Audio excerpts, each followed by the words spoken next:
Hi guys,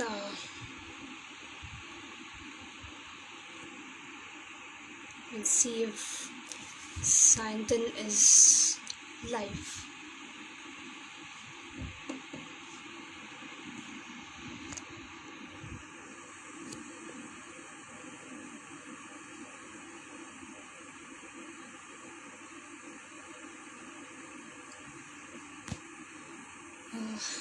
Just waiting for Sayantan to join in. Just a few more seconds.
Sorry, just a few more minutes.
Just wondering where is Sayantan.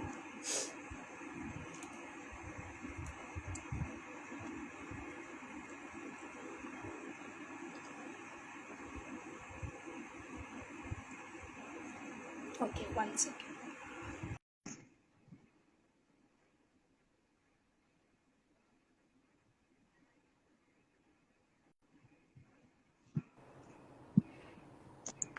Hi. Hi. Sorry, I'm not very good with this. So I wasn't able to figure out how to join this. I was expecting something to happen on its own. Fine. How are you? I'm good. How are you? I'm good. I'm good. Thank you. So, welcome to the Kitabe. And for our viewers, I'll just give you a brief introduction for you. Sayantan Ghosh is a senior editor at Simon and Schuster. Is that how you pronounce it? Simon Schuster India. Yeah. Yeah. So we will be discussing about books, how this pandemic is going to be evolve the readership and the book owners. So welcome, Santan, and thank you so much for being here. Thank you for inviting me here. So Santan, I would like to start with asking you that you're an editor, and the relationship between an editor and an author is very intimate. It's very good relationship, and so how has the relationship evolved over the years, and how is it going on right now in this? Like you said, you rightfully said that it is an intimate relationship, but it's also a professional relationship. So when we are working on, at a time, especially at Simon Schuster, we publish not too many titles per year Right. compared to many other mainstream publishers. So at a time, at any given point of time, I'm not working with more than 3 or 4 authors generally. There are rare exceptions, but generally. Uh, so yeah, I'm working with say 2 or 3 authors very closely at a certain point of time. So obviously there is a relationship that gets built. Uh, it often veers between the professional and the personal, which there's a lot of, in many cases the author becomes a friend over time with Right. whom we have worked over the years. Sometimes we have published authors, or I have published authors who have published multiple times, so have had the good fortune to work with them for a number of years. So obviously the relationship evolves the more we work with them. Uh, uh, that doesn't mean that all author-editor relationships are very um, always go how it's planned. But in my case, mostly it has been so. During the pandemic, it has actually strengthened, I would say, Okay. as far as I'm concerned, because uh, what it has done is, like every other industry in the world, it has rattled the publishing industry as well. So the plans we had for this year certainly have gone haywire. They've gone here and there, and we are constantly having to evolve, constantly having to rethink our strategies as a publisher. Even as a commissioning editor, I have to constantly think about the kind of books that I'm commissioning right now, or the kind of books I want to publish in the next few months, because the market is not stable at all, and Right. it's now slowly getting better. So what I've seen from authors during this particular phase is the kind of cooperation that we have received from them, in terms of whether it's delaying a project, whether it's bringing out a book like we published after the pandemic, after the lockdown was announced. We published Samit Basu's Chosen Spirits, who's Right. already an established author. He's a big name in publishing. But he was very welcoming of the idea of going ahead and publishing his book in a digital format first, and later, only after over a month, were we able to publish it in a physical format, because all the bookstores were shut. And it did really well for us. So authors have been cooperative. Authors are, I personally also feel publishing people are a cooperative lot. We kind Right. of understand each other's pains. Uh, so yeah. So I think that bond has strengthened, not just in this case, but in terms of the other authors who I'm working with currently, people whose books were supposed to get published, say Right. in the last couple of months, and didn't get published. We haven't faced anything severe from there. Right. And obviously there have been moments of both anxiety and insecurity at both ends. But that's something which has subsided very, very, very easily as well. Right. Yeah, it's it's kind of a circle. Like the editor is connected to the author is connected to the bookstores. It's like a full circle of people knowing It each is. other and building It relationships is. There's a easily bookstore and called Full Circle cooperating. also. That's why. Yes. So Yeah. overall, Sorry. yeah, overall, this publishing industry as a whole, how is it coping with this pandemic? How are they, releasing books or trying to connect with the bookstores which are shut right now, and slowly they are opening up. Many of the bookstores have opened actually. So how are they coping up with In this? Delhi, they certainly have. So, like I said, the first couple of months were very tough because all the bookstores shut down immediately. Right. There was very little business. There was no distribution happening.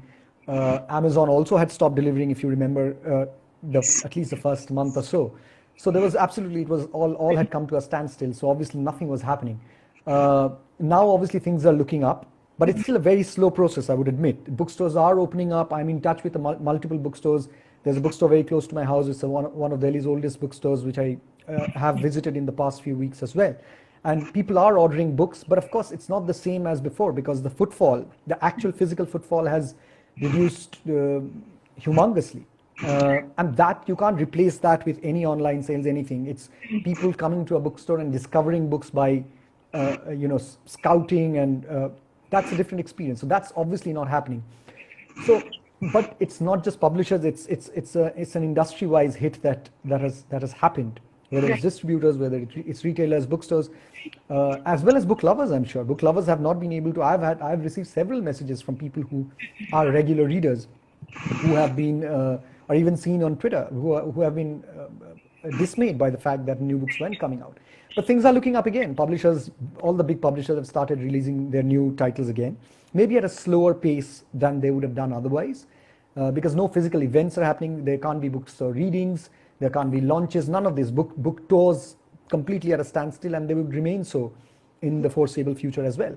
So it's not going to change anytime soon, I don't think, but it's certainly looking up. Like you said, bookstores in Delhi are reopening. Largely, they've mostly reopened from what I know. Most of them are delivering books to their customers' homes, which is again a great service at this point in time. I know Amazon is delivering too, but with what happens with bookshops is that you over time you form a personal bond with a certain bookstore or even a bookseller, and then they are able to suggest you the kind of books that you might enjoy. So that's certainly happening. So yeah, things are looking up. In this pandemic also, like many people have gone. I'm not able to hear you very clearly. Can you hear me now? Yes, much better. Thank you. So, You're gone again. You're gone again. sorry, can you hear? Now I can hear you again. Yes, now I can hear you again. So in this pandemic, there has been a steep rise in ebooks as well. People are opting out because those were closed and everything shut down so simultaneously. Amazon was delivering. So there have been a rise in ebooks as well. So do you think ebooks are the future? Will people opt for more ebooks in the future post pandemic, or will it give because I've seen people supporting local bookstores as soon as they started opening up. We have seen scores of people supporting the local bookstores. So, do you think that ebooks are the future of the pandemic, or will it give till the bookstores will survive? Right. It's this question always is thrown at us, but I can give you what I think from the little experience I've had. I don't think it's the future. It's a thing of the past. If it had to become as big as it did, say, in the US, it would have by now. India is not a country which has taken very well to the very idea of books, ebooks. You are right, ebook sales did go up during the pandemic, but it's still such a marginal quantity of sales in comparison to now that a few months have passed and we are receiving data from, say, April, which is when ebook sales shot up. It did shoot up by perhaps 10 to 15%, or maybe more for other publishers. But on an average, around there is what I heard. But it's still such a minimum quantity that it is no way going to be able to replace physical books. What I'm hoping will happen, it's still at a very nascent stage, is audiobooks picking up, because that's an idea that has again worked incredibly well in the West. I was talking to a writer friend just 2 days ago who's in Canada right now, who's been in Canada for the past few months, and he said that book sales have shot up big time all over Canada, and audiobooks particularly have done really well in the UK as well. Audiobooks have absolutely shot through the roof. It hasn't happened in India because of a number of reasons, because audiobooks, not everything is available. Amazon's Audible has come in, but it's not yet as popular as it ought to be. And it's also early days. It'll take time, but hopefully it'll grow. So perhaps at a later stage, audiobooks will become, when it's a little more affordable, perhaps it will become the future. I'm not sure, but there is a possibility.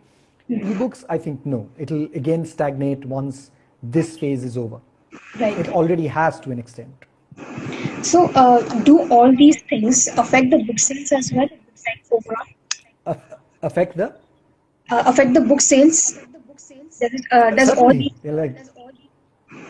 Yes, of course, it has. Like every other publisher in business, and every other business per se, if you put it that way. But certainly we have not done even 1/5 of the say sales that we would have otherwise done during this particular phase in the last 3 or 4 months. Even now, like I said, there are we are all working remotely. I'm working from home for the past few months, but I'm in touch with our sales and distribution teams, and orders from bookstores and distributors as well are coming in. Right. But it's still not as much as we usually do at this time of the year, because September onwards, up until say December, that's the big book season. Bigger books from all publishers are published during that season. Right. Mostly, I'm not saying all big books, but most of the big ticket books are published during that season. Nobody knows whether that's going to happen this year. Some of them will happen. Some of them may get postponed even further. We are Right. all taking each day at a time, to be fair. We have a plan, but we are all having to rethink every couple of weeks, in fact.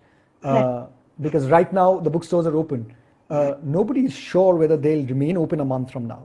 We are hoping they will, but you can't say for Right. certainly. So yes, book sales have certainly taken a huge hit, not just in a small way. It's taken a huge hit. We are recovering now because, like you said, there is a lot of interest from readers. It's a community which Yeah. dives in, which Right. is the good part. They are buying books now. Correct. So, taking into account the online market like Amazon, Flipkart, and the independent local bookstores, how do we ensure that there is a balance between both of them? Because I have seen people where people come to a bookstore and they see the price of the book and then they tell the bookseller that Amazon, there's a discount on Amazon, so why should I buy from the bookstore? So how do we ensure that there is a proper balance between online market and offline market? It's a tough one. This has been going on for ages now. But if you notice, the trend is reducing, certainly. Because there was a time, without naming any particular portal, but if you went on an online bookstore, you would have seen discounts would range from 40%, 50%, sometimes 60%. I've seen books being sold at. It makes sense when there is an imported book you want to buy and it's not readily available at a bookstore. But that's not a business model that could have worked in the long run, and it hasn't. If you go on any of the portals right now, you would see largely they are offering a 10 to 15% discount. Right. Largely that's the case, sometimes even lesser. So that model clearly was a disruption model that these bigger chains followed, which they did cause. There is no denying it. But a simple economic sense would tell you that it's not sustainable in the long run, and it hasn't, which is why it has gone down drastically. So if you go to a bookstore, many bookstores in the major cities offer you that kind of discount, a 10 to 15% discount. Many of the bookstores would offer you. Right. Plus the kind of books that they are going to make available for you are increasingly becoming rarer to find on an online bookstore, and many important books which are published globally, you would get much more easily at a bookstore, at a physical bookstore, than you would get on a digital platform. Because in bookstores, the people who are selling you the books, a lot of them actually read the books, which is a huge plus. So Right. it can't be, there is no one answer to your question. How can you bring a balance? Because of course, if somebody is offering me a particular product for 10 rupees and somebody else is offering it to me for 2 rupees, I'll obviously buy it with 2 rupees. I'm not seeing any problem with that. A certain section of loyal readers still went ahead and bought books from a bookstore. I personally try to maintain a personal balance. If I bought 2 books online, I would buy 4 books from 2 bookstores. But that's not, you can't expect that from everybody. But Right. that model it's that disruption stage is over now. Now it's more or less even. Right. And also, post August, there is a season of literature festival that starts across the country. Uh, Yeah. so even these literature festivals affect a lot to the book sales. They add up to the book sales a lot. Uh, Now, I think there's a big question mark whether literature festivals will happen or not. Right. Uh, so how do you see, like, uh, is that a market loss for the industry, or you're finding it other ways to market your books apart from literature festivals, because they may or may not. Chances are most of them won't happen. This year, certainly not. It's certainly a loss. There is no denying the fact that it is a loss. It is more than book sales. I would say it is literature festivals all that happen all across the country. It's a great opportunity for readers to meet the writers they admire and like. It's always good to know the person behind a certain book when you really love a book. As a reader too, I've seen when I see the person talk, speak, where the book came from, where the idea came from. It builds a certain intimacy which is otherwise not there when you're reading just a book. You pick up a book and read it. So certainly it's a loss from a relationship perspective, from discovering new authors. You discover new authors at literature festivals all the time. You can't replace that, but like you might have seen somebody like a JLF, the biggest literature festival we have. They are doing these online talks every other day, every second or third day, and some terrific big names from all over the world are participating. I saw a conversation between Chandrahas Chaudhary and Oran Pamuk. There was a Howard Jacobson speaking the other day, and then there was many others. Many others have been doing that. So that's one way to reach out to your audience, to your readers. It's not replaceable, but it's certainly a way. Online has taken over in a large way. All of us are on our mobile phones all day, so a large amount of publicity also happens through, as you must have seen, through Instagram and Twitter. These are mediums which publishers are increasingly using, and they'll have to use it even more in the near future. Whether or not there is a pandemic, that is one way that is an area still which needs to be explored further, and it will be. I'm pretty certain literature festivals will come back. I don't know whether they'll come back early next year or maybe a year later, but they will certainly make a comeback. But yeah, in terms of sales, I think there are ways to cope with it. In terms of meeting your favorite authors, I don't think there is a replacement for that. You have to wait it out. Right. So coming back to Simon and Schuster, how is your your company coping with this thing, and what are the books that you will be releasing in the coming months, or how are you going to market them and all? Like I said, most of what I was telling you so far was based on experience that I've had, that we at Simon Schuster have faced. So it has been difficult. Like we said, during the pandemic, we have released 2 titles. Anyway, we work on a model on the basis of a model whereby we publish not more than 1 or 2 books a month. Right. So some of the books we had to push further ahead, like when the lockdown was announced. For the first month or so, we were not able to publish anything because it was impossible. We were all taken by surprise, and there was no way to cope with it. And you had to give it some time to understand what the situation is. Bookstores had to open. Amazon had to start ordering. Amazon, Flipkart, whoever, the online players. Everybody had stopped everything. Post that, we released Samit Basu's Chosen Spirits, which is a sort of a dystopian. He calls it an anti-dystopian novel set in Delhi. It's very eerily similar to what we are going through right now. It doesn't have a pandemic, but it has other issues. So that we released as an ebook first, and then about, like I said, a month or so later, we came out with physical books, which are now on sale at the bookstores. And post that, we released a book on young mental health, which is a part of a series that the author Amrita Tripathi is doing with us. We published a book called on depression last year, beg your pardon, and this year we did on young mental health, and then we have another book in the pipeline in that same series later on. So these are the 2 books we have published. We are planning to publish more books. We have big books lined up. We have the next very big book we also published Shobha De's stories. She wrote a series of stories for us which were based on lockdown experiences of fictional but very close to reality experiences of people from all over the country. And she wrote a series of stories which we also released on a weekly basis online, and then just a couple of weeks back, we have come out with a paperback edition of it as well, which is also now available in the market. So these are the 3 projects that we published during the lockdown. Like I was saying, one of our next big books is a book, again, a novel by Shobha De's next novel, which is a very big book, which we are planning to publish in Diwali. Hopefully things will turn for the better by then. We have a very big film book in the pipeline, which I can't discuss right now, but it's going to be a very big book. But again, we don't know whether or not we'll be able to publish it during this time. We have fantasy fiction coming up, a title. We possibly have a crime thriller coming up again around early October, early to mid October. Uh, Right.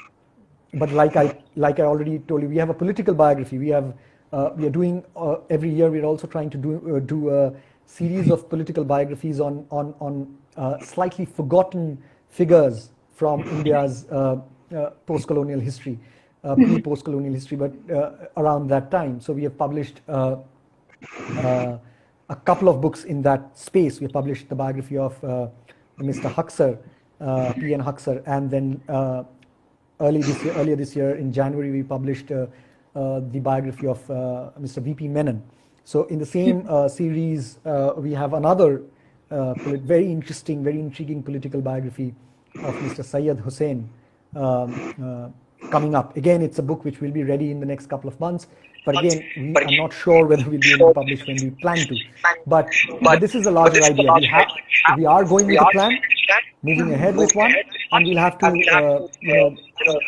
work it out according to the situation. Right. So, you as an editor, how do you approach a particular manuscript? Like, if someone approaches you with a manuscript, what is that one thing that you look into that manuscript? I should fall asleep while reading it. That's primary. If I'm awake, half the battle is won. I wanted to read the book, right? That should be.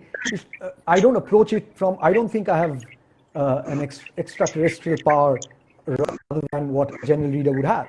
A general, sensible reader who's aware of the world they're living in. If you have that acumen, you start reading a manuscript and see if you as a reader bite. If something like your personal politics sometimes plays a role in it, if it's non-fiction or even in fiction, for that matter. But you have to see it from a neutral point of view. It doesn't matter who has written it. Of course, there are names. A huge name would also submit a manuscript to you. A debut author would also submit a manuscript to you, or an agent would submit it on their behalf. In both cases, you have to read it purely on the basis of the merit of the manuscript. It doesn't matter who has written it. Of course, if it's an established name, it helps later on. But as long as the manuscript holds in itself what the book is trying to do, that's clear. Right. If there is an original voice, especially in fiction. In non-fiction, if a bias is not creeping in, and it's an interesting story previously untold being said, or a previously told story told in a new way, Right. your interest is held, and then you take it forward. Not always do I as an editor do I manage to acquire a certain book that I move forward with, and that's a part of that's a nature of the game. Right. You try to acquire a certain book if you're interested in it because you're invested in it. Sometimes you get them, sometimes somebody else will, as long as the book gets published in a good way. Right. The readers win. Correct. You mentioned about literary agent. So, for a debut author, would you suggest that that particular author, the debut author, should approach a publishing house to that literary agent, or a direct approach is also good to go? Right. Great. That's a great question. Ideally, through a literary agent. I'll tell you why. If you look at the West, most publishers, mainstream, even indie publishers, don't read manuscripts that come through direct submissions. They're always via literary agents. In India, of course, literary agents were not that prevalent even 10 years ago. There were names. I'm not taking anything away from them. But in the last decade or so, literary agents have really humongously helped both publishers and young and old authors, both. What it does is literary agents understand the market as well as a publisher does, because they're also working very closely with us. They usually have their own set of editors who are excellent, very qualified editors. Right. Some of them have worked in Indian publishing before. It's always advisable because they understand both the commercial and the literary aspect of publishing. So they would be able to guide us, and every publisher have their own set of, they have I won't say a pattern, but every publisher has a certain, there are certain kinds of books that fit every publisher's list. Not every book will fit every publisher's list. There are exceptions, but largely that's the case. So when that happens, if you send the book to say an editor who works for a publishing house which doesn't publish a certain kind of book, then they won't get the kind of response they deserve. A literary agent would know who to send it to, first of all. A certain screening would have already happened before it reaches the publisher, because literary agents and editors have to read hundreds of manuscripts in a year, and it's very difficult to cope with that kind of reading, to absorb it, to do justice to it. So when this work gets distributed to an extent, it's much easier for both. And also, literary agents bring in a lot of merit to the whole publishing unit. They work very closely with publishers, not only to publish the book, but also to market it, to take it forward, to take it to the final reader. So for a young author who's trying to write their first book, always advisable to go to a literary agent. There are some of the Indian publishers have already stopped accepting direct submissions.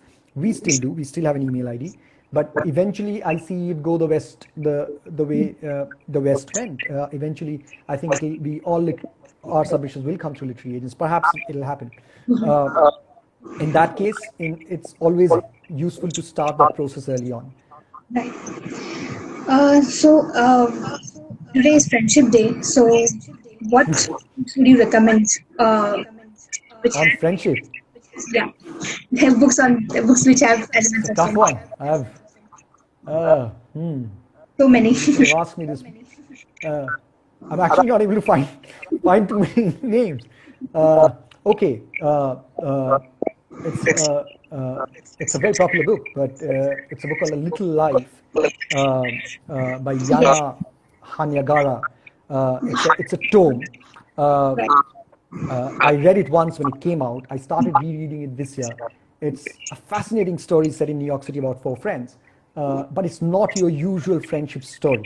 It's a Right. heartbreaking story about a bunch of things, but it has friendship as its core. One of the sentiments at its core is friendship. So that's certainly a book to pick up. I think that's the only name I'll suggest, because it'll disturb every reader that Yeah. picks up the book, as it should. Right. You have read it, so you know what it's. Yeah, yeah. Also, it'll take them 6 months to read the book because it's so fat. Yes. So until next friendship day, it'll last them. Right. Definitely. And apart from manuscripts, what are the books that you're It's also World Tree Day, by the way. World Tree Day? Oh, Yeah, right. yeah. Sorry. Yeah, Yeah. yeah. You were saying.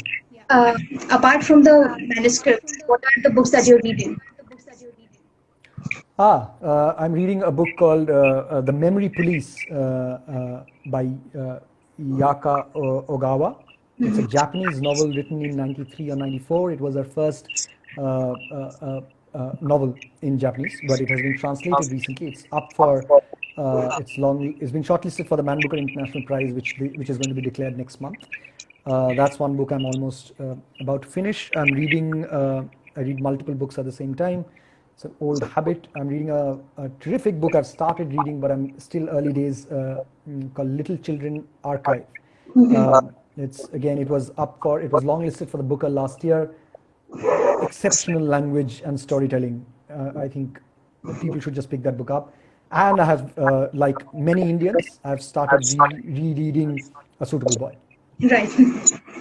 That's one of the books that many people are speaking up about. Yeah, it's difficult to pick up. Forget about speaking up. But Right. but it's certainly one book to be read and reread multiple times. I know people who have read it 6 times, 7 times. I don't have that courage. I read it once when I was still in school, and I don't think. And as I'm rereading now, of course, I know the story largely, but as I'm rereading it now, I'm discovering the minute elements of class, caste, and society at large, which Vikram said was so brilliant. He was able to bring out. I'm able to discover those things, which is such a gift. Right. Sure. Yeah. All right, Sayantan, thank you so much for joining. Thank you for Thank you. really enjoyed hosting you. Thank you so much. Thank you all the Same viewers here. for joining. Thank you. Thank you so much. Thank you. Thanks a lot. Thank you. Bye. Bye. How do I get out of this? One second. I'll just end it so it could. Okay. Yes. Thank you.